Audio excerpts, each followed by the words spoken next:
ഞാനപ്പോൾ തുടരും ചെയ്യുന്നത് തന്നെ ലാലേട്ടനെ കാണാൻ വേണ്ടിയിട്ടായിരുന്നു. പക്ഷെ അവിടെ ചെന്നപ്പോൾ സംസാരിക്കാനൊന്നും പറ്റിയില്ല. അതുകൊണ്ട് ഡെസ്പ് അടിച്ചാണ് തിരിച്ചു പോകുന്നത്. മര്യാദയ്ക്ക് ഉണ്ട്, പക്ഷെ എന്നിട്ടും അത് ആ കറക്റ്റ് ആക്ഷൻ്റെയും കട്ടിൻ്റെ ഇടയിൽ മാത്രമേ ഉള്ളൂ. അല്ലാത്ത സമയത്ത് വേറൊരു ഇപ്പോൾ ഹൃദയപൂർവ്വത്തിലെ ലാലേട്ടനായിരുന്നില്ല ഞാനുള്ള ദിവസത്തിൽ തുടരുമില്ല ലാലേട്ടൻ.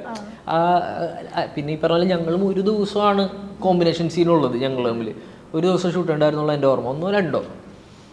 അപ്പോൾ ലാലേട്ടൻ്റെതായിട്ടുള്ള സ്പേസിലാണ്. അപ്പോൾ എനിക്ക് മര്യാദക്ക് ഒന്ന് ഇൻട്രൊഡ്യൂസ് ചെയ്തു, ഇതാണെന്ന് അവർ പറഞ്ഞു. പ്രേമിലും ഇറങ്ങിയിട്ടുണ്ട്, അപ്പോൾ പ്രേമിൽ കണ്ടിട്ടില്ലായിരുന്നു. അപ്പോൾ അവിടെ നിന്ന് ഞാൻ ഹൃദയപൂർവ്വത്തിലേക്ക് എത്തുമ്പോൾ ഞാൻ ഈ പറഞ്ഞ പോലെ രാവിലെ തുടങ്ങി രാത്രി വരെ ഷൂട്ട് കഴിയുന്ന ആ മൊമെൻറ്റ് പാക്കപ്പ് വിളിക്കുന്നത് വരെ ലാലേട്ടൻ ഇങ്ങനെ സംസാരിച്ചുകൊണ്ടിരിക്കും. ആളങ്ങനെ ക്യാരവനിൽ പോക്കൊന്നുമില്ല, ഇടയ്ക്ക് ഗ്യാപ്പ് കിട്ടുമ്പോൾ ഫുൾ ടൈം സെറ്റിൽ തന്നെ ഉണ്ടാവും. ഫുഡ് കഴിക്കാൻ ഉള്ള പോക്ക് മാത്രമേ ഉള്ളൂ. അപ്പം അവിടെ നിന്നുണ്ടായൊരു ഫ്രണ്ട്ഷിപ്പ് ഉണ്ട്. ഞാൻ അതിലാണ് ഏറ്റവും കൂടുതൽ ബ്ലെസ്ഡ് ആയിട്ട് ഫീൽ ചെയ്യുന്നത്.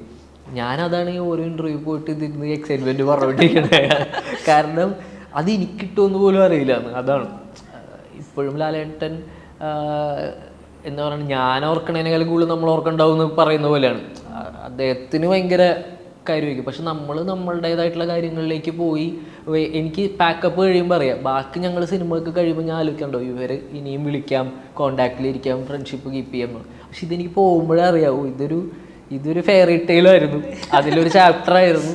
അവിടെ വന്നു സത്യൻ സാറിൻ്റെയൊക്കെ കുറേ കഥകൾ കേൾക്കുന്നു, എക്സ്പീരിയൻസ്. ഞാൻ കുറേ പുസ്തകങ്ങൾ വായിക്കുന്ന പോലെയൊക്കെ ആയിരുന്നു. കുറേ എക്സ്പീരിയൻസ് ഉള്ള ബയോപിക്കുകൾ വായിക്കുന്ന പോലെ ഇവരുടെ കുറേ കഥകൾ കേൾക്കുന്നു. സിദ്ദിഖ് കഥ പറയുന്നു, ലാലേട്ടൻ കഥ പറയുന്നു.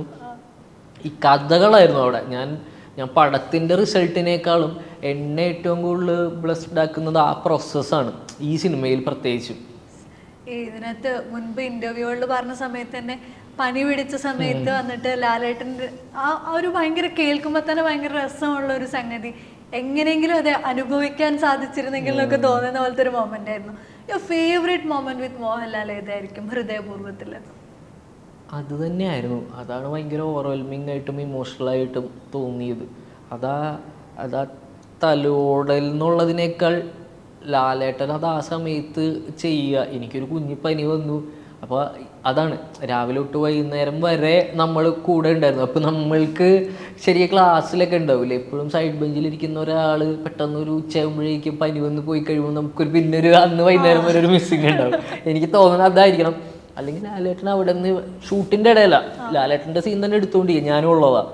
അപ്പോൾ അതിൻ്റെ ഇടയിൽ നിന്ന് വന്ന് ഇത് സംസാരിക്കുന്നു. എന്നിട്ട് എനിക്ക് വേണ്ടിയിട്ട് ആ മൊമെൻ്റ് എന്നെ തലോടുന്നു എന്ന് പറയുമ്പോൾ എനിക്ക് ഭയങ്കര എന്താ പറയണ, ഭയങ്കര മൊമെൻറ്റ്സ് ആയിരുന്നു എല്ലാ രീതിയിലും. ആസ് എ ഫ്രണ്ട് അല്ലെങ്കിൽ ആസ് എ സ്റ്റാർ നമ്മൾ കണ്ടിട്ടുള്ളതും ഭയങ്കര ഇമോഷണൽ പരിപാടിയായിരുന്നു അത്.